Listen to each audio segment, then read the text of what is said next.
Media మిత్రులకు నమస్కారం. తెలంగాణలో కాంగ్రెస్ పార్టీకి రోజు రోజుకు ఫ్రస్ట్రేషన్ పెరిగిపోతుంది. ప్రత్యేకించి నల్గొండ జిల్లాలో తప్పకుండా ఎలక్షన్లో ఓడిపోయే పరిస్థితి వచ్చింది.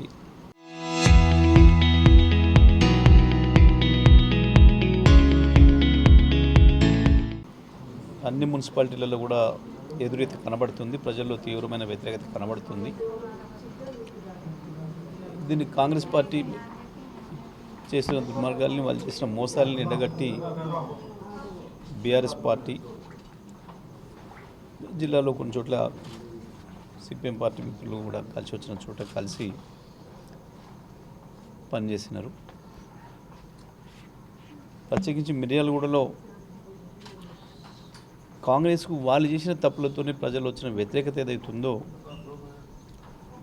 దాన్ని తప్పించుకోవడం కొరకు అక్కడ గొడవలు సృష్టించడానికి ప్రయత్నం చేసి దొంగ ఓట్లు వేయడానికి ప్రయత్నం చేసినప్పుడు అడ్డుకున్న బీఆర్ఎస్ పార్టీ కార్యకర్తలు జమీల్ పైన, మస్తాన్ పైన తీవ్రంగా దాడి చేసినారు. అశోక్ ఇతర కార్యకర్తల పైన కూడా తీవ్రంగా దాడి చేసినారు. మాజీ ఎమ్మెల్యే భాస్కర్ గారి కొడుకు సిద్ధార్థ పైన కూడా దాడి చేసే ప్రయత్నం చేసినారు. అది నల్లగొండలో కావచ్చు, సూర్యాపేటలో కావచ్చు, తిరుమలలో కావచ్చు, చాలా చోట్ల కూడా ఇదే ప్రయత్నం చేసినారు. కానీ ఎక్కడికక్కడ బీఆర్ఎస్ పార్టీ కార్యకర్తలు కూడా ప్రతిఘటించారు. కాంగ్రెస్ అరాచకానికి కొంత అడ్డుకట్ట వేయగలిగారు. పోలీస్ అధికారులు సహజంగానే కాంగ్రెస్ ప్రభుత్వం వచ్చిన దగ్గర నుంచి కూడా వాళ్ళు అడుగులకు మడుగులుతున్నారు. కాంగ్రెస్ పార్టీకి సంబంధించిన ఒక మండల పార్టీ అధ్యక్షుడు చెప్తున్న ఎఫ్ఐఆర్లు అయ్యే పరిస్థితి, కేసులు పెట్టే పరిస్థితి, పట్టణ పార్టీ అధ్యక్షులు చెప్తున్న కేసులు పెట్టే పరిస్థితి, ఇక ఎమ్మెల్యేలు వాళ్ళతో ప్రవర్తించే విధానం చాలా ఆటవికంగానే ఉంటుంది. కానీ ఎందుకో పోలీస్ అధికారులు కూడా, చాలా జిల్లా అధికారులు కూడా నిస్సహాయంగా ఉంటున్నారు. స్థానిక అధికారులు అయితే కాంగ్రెస్ పార్టీ జెండా వేసుకున్నట్టుగానే పనిచేస్తూ ఉన్నారు. ఆశ్చర్యం ఏంటంటే ఎన్నికల సంఘం కూడా మొదటిసారిగా చరిత్రలో మనం చూస్తున్నాం. ఎన్నికల సంఘం కూడా కాంగ్రెస్ పార్టీ బ్రాంచ్ లాగా తయారైంది.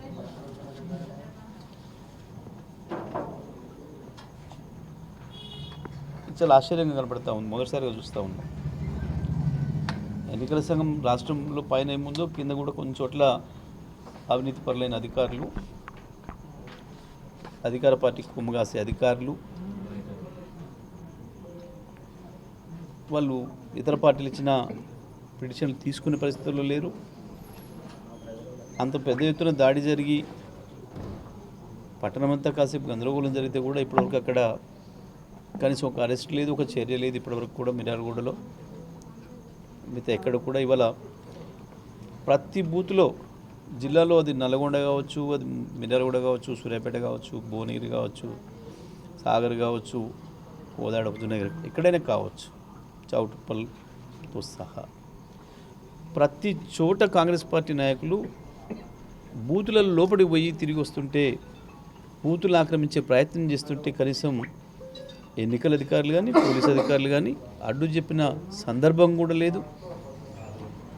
చాలా ఆశ్చర్యంగా ఎమ్మెల్యేలు, వాళ్ళతో పాటు చోటమోట నాయకులు కూడా పోయి బూతులలో ఇష్టం వచ్చినట్టుగా లైన్లలో ఉన్న వాళ్ళకు అక్కడ ప్రచారాలు చేయడం, బూతుల ముందే డబ్బులు పంచడం, లైన్లో నిలబడ్డ ఓటర్లకు కూడా పైసలు పంచినారు. ప్రతి చోట డబ్బు, అధికారం విచ్చలవిడిగా వినియోగించి చివరికి తట్టుకోలేక బీఆర్ఎస్ పార్టీ కార్యకర్తలు ఎక్కడైతే వాళ్ళను నిరోధించగలిగినారో అక్కడ భౌతికమైన దాడులకు తెగబడ్డారు. మరి మిర్యాలగూడలో కూడా అక్కడ వాస్తవానికి మేము ఆ గొడవ జరిగిన కౌన్సిలర్ సీట్ ఏదైతే ఉందో అక్కడ మిత్రపక్షంగా కలిసి వచ్చిన సిపిఎం పార్టీకి ఇవ్వడం జరిగింది. అక్కడ సిపిఎం పార్టీ సీట్ అయినప్పుడు కూడా మా కార్యకర్తలు అంత ధైర్యంగా ఒక కమిట్మెంట్తోని నిలబడి కాంగ్రెస్ అరాచకాన్ని ఎదుర్కొని దొంగవాట్లను ఆపే ప్రయత్నం చేస్తే ఈ దుర్మార్గమైన దాడికి పాల్పడ్డారు. దాడిని మేము తీవ్రంగా ఖండిస్తూ ఉన్నాం. ఇది కాంగ్రెస్ పతనానికి సూచన తప్ప ఇంకొకటి కాదు, కాంగ్రెస్ ఫ్రస్ట్రేషన్కి సూచన తప్ప ఇంకొకటి కాదు. బహుశా కాంగ్రెస్ పార్టీకి ఇవే చివరి ఎన్నికలు కాబట్టి ఇక ఆ తర్వాత సాధారణ ఎన్నికల్లో ఖతమైపోయే పరిస్థితి వస్తుంది. కాబట్టి ఇందులో ఏదో చేసి ఏ అక్రమాలు చేసైనా ఫలితాలను వాళ్ళ వైపు తెచ్చుకోవాలని, ప్రజల అభిప్రాయానికి విరుద్ధంగా ఫలితాలను తీసుకురావాలన్న ఒక దుర్మార్గమైన ఆలోచనతో చేసిన ప్రయత్నం ఇది. ఎన్నికలన్నీ కూడా ఒక ప్రహసనంగా మారినాయి. మొదటిసారిగా చూస్తున్నాం మనం. మరి దీన్ని ఇక ఎన్నికల సంఘాన్ని కూడా ఫిర్యాదు చేసిన ఉపయోగం ఏం లేదు. వాళ్ళు ముందే ప్రకటించేసేసినారు హడావుడిగా, ఎక్కడేం గొడవలు కాదు, అంత సజావుగా సాగినాయి అని చెప్పి. కానీ ఇచ్చిన పిటిషన్ల మీద కూడా చర్యలు లేవు ఇప్పటివరకు, ఎన్నికల ప్రారంభమైన రోజు నుంచి కూడా. ఇది పూర్తిగా కాంగ్రెస్ పతనం మొదలైందనే దానికి ఈ భౌతిక దాడులన్నీ కూడా సూచనలు. చరిత్ర సృష్టించినోడు ఇప్పుడు ఆ చరిత్రని తిరగరాయబోతున్నాడు. అబద్ధాల గోడల్ని బద్దలు కొట్టి నిజాలను రాగా మీ ముందుంచబోతున్నాడు. నిజమైన వార్తల కోసం వెంటనే డౌన్లోడ్ చేసుకోండి రా యాప్ని.